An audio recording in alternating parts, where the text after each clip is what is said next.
Okay, so the last piece of the puzzle that we need for a login system is a way of persisting storage across multiple page requests. So when your browser sends a request to a web server, by default, there's nothing in particular in that request that identifies your browser from anybody else's browser.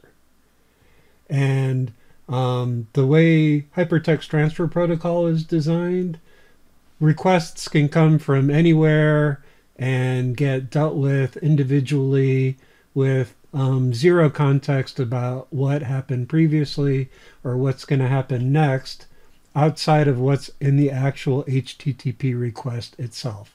In other words, requests are stateless.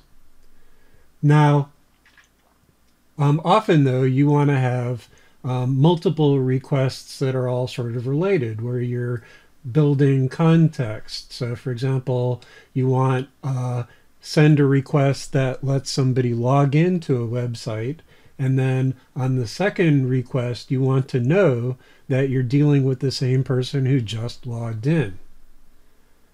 So the way that web servers and browsers deal with this is using something called a cookie, which is a small piece of information that when you send a request to a web server, the web server will return as part of the HTTP response a cookie value that's associated with a particular domain and part of the URL that that the web server allows the user's browser to connect to. So a cookie is identified with a particular site or with a particular URL on that site with any sub URLs underneath a path, that kind of thing. And anytime the user's browser fetches a URL that the cookie is valid for, it sends back the cookie as part of the HTTP request. So on the server side, when you know the user's cookie, you can tell that it's the same user who you sent that cookie to originally. And you can have a way of associating that cookie value with some storage on the server that you can use to hold context. So for example, the logged in user, maybe their bookmarks or their music videos, their collections, whatever, you can associate that with a particular cookie value. And typically this is called a session. So basically a session is multiple page requests that a browser sends to a web server over time that are all unified into one session by virtue of having the same cookie value. And then the session itself can have storage associated with that particular user so that you can remember the user's context. So there's a package in Flask that will allow you to create and maintain sessions called Flask Session. And so the first thing we need is when you have sessions working on your web server, there's, in addition to this request object that has the HTTP request information, there's also going to be a session object that holds whatever basically the code wants to store in the session. So a session, this is basically a dictionary where you can have key value pairs, and pretty much anything that you can have in Python, you can have in the session dictionary. Initially, we're just going to put the username for the logged in user there. And then for sessions to work, you need an additional package called Flask Session. So from Flask _ session, we're going to import something called session, which is going to allow us to configure sessions on this machine. And then we're going to make sure that that's installed. So I'm going to go to Settings, Python Interpreter. There's something called Flask Session here, and I think that's the same one. So I think I have it installed already. Let's go ahead and, if we were looking for Flask _ session, there isn't anything called that, but I think there is. It's that Flask - session thing. And the way I have this configured, it's installed for administrator, and I'm not logged into administrator account right now. So I don't think this is actually going to let me through the firewall and show me the information for this, but I'm pretty sure that's what you want to install.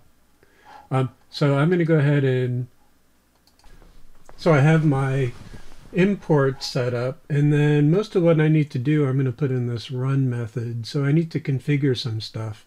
So basically the session data that gets stored for each user needs to be stored somewhere, and the Flask session package lets you store it in a variety of different places.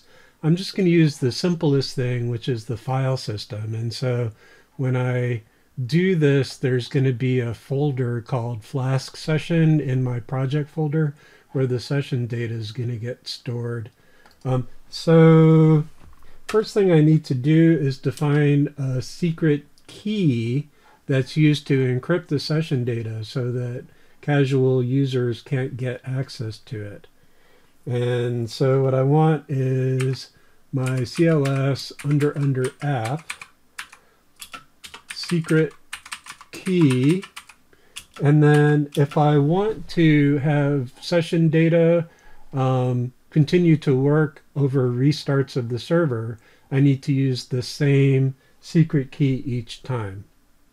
But that's not secure because you have encrypted data with a known key.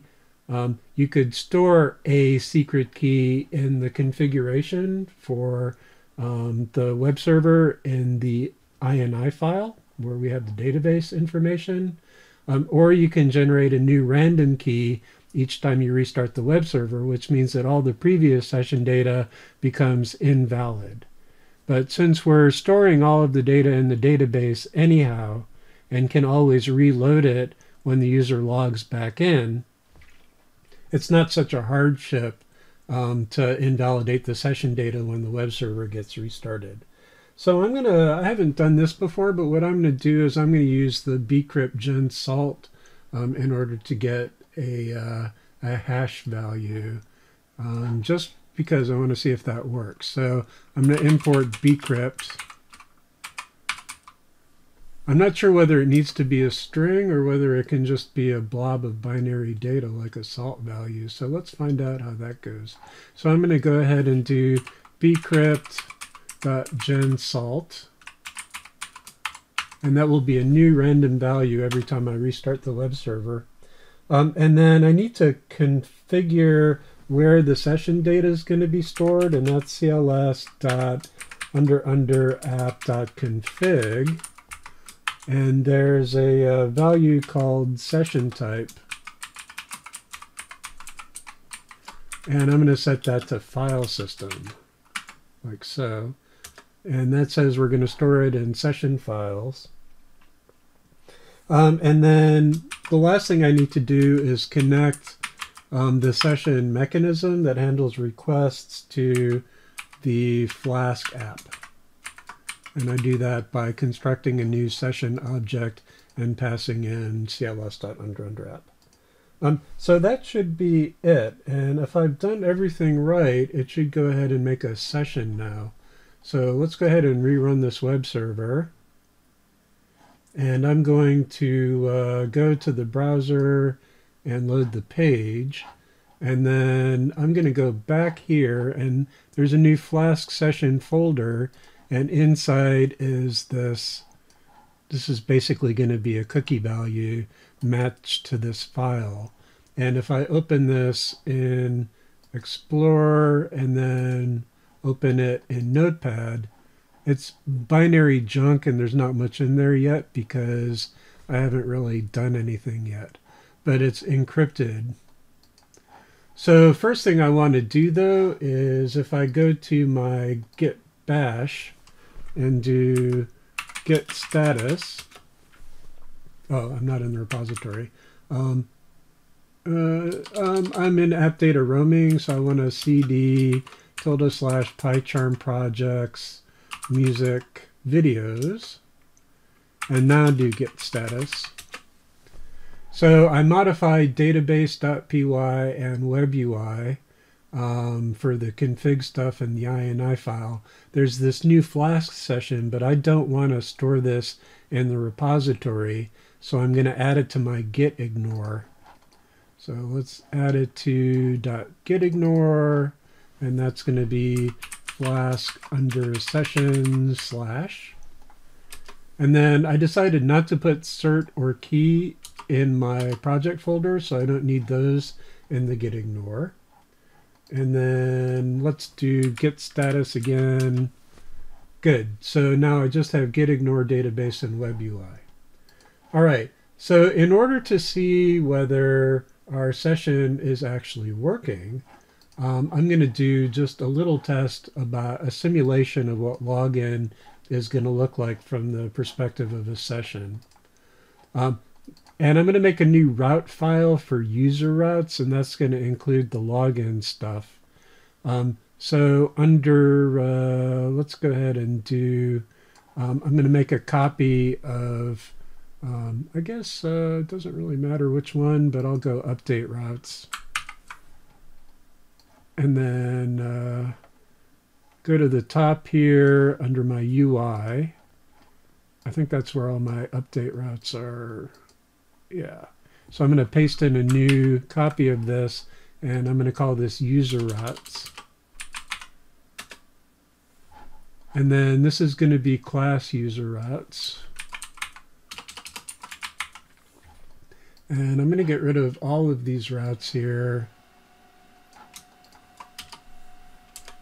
And then in my web UI, I'm going to add an import for user routes in my run method. So UI.userRoutes, import user routes.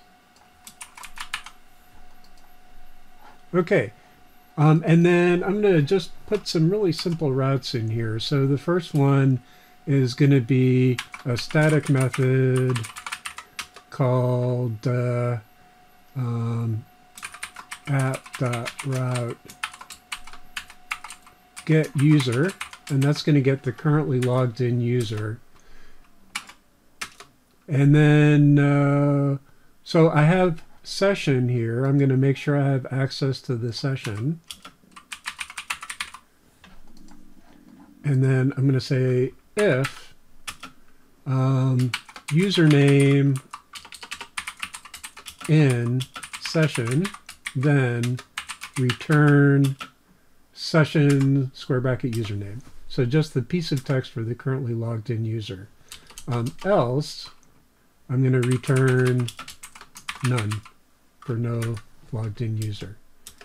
And then I'm also going to do a method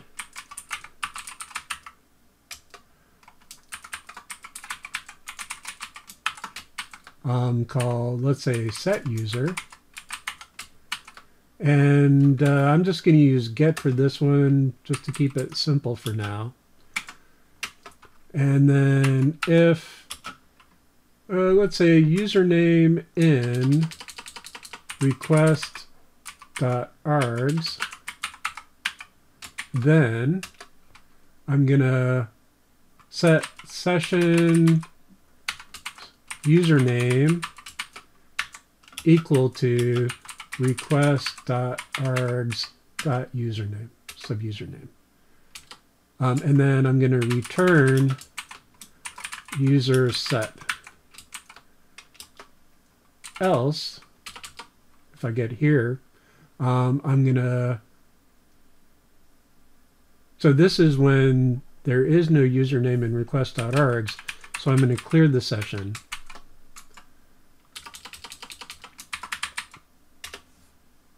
Okay, and then I'm going to return user cleared. Okay, so this is enough to test, and then I have some problems here, so let's see what I have. So it doesn't like my static method. Oh, it's @app_route. Here we go. Whoop. All right, there we go. Okay, so there's two user routes. So I'm going to rerun my web server. And I'm going to go to my browser and reload. Okay, so I'm going to go to get user and none because nobody's logged in. Set user question mark username equals Mark. So user is set. Now I'm going to call get user again. User's Mark, so it remembered that across the session. And now I'm going to leave that here, but I'm going to make a new incognito window which doesn't share cookie data with this one. So I'm going to go to localhost 8443 get user. So here on this browser, I'm not logged in as anybody. On this one, I'm still logged in as Mark. So this one, let's say I'm going to set user username equals someone else. User set over here. Now if I get user here, this user is someone else. This one is still Mark. This one's still someone else. And then here I'm going to clear the user data by calling set user without username. So user's cleared. And if I get user here, actually I got an internal server error for that one. So view function for get user did not return a valid response. So let me look at the view function for get user again.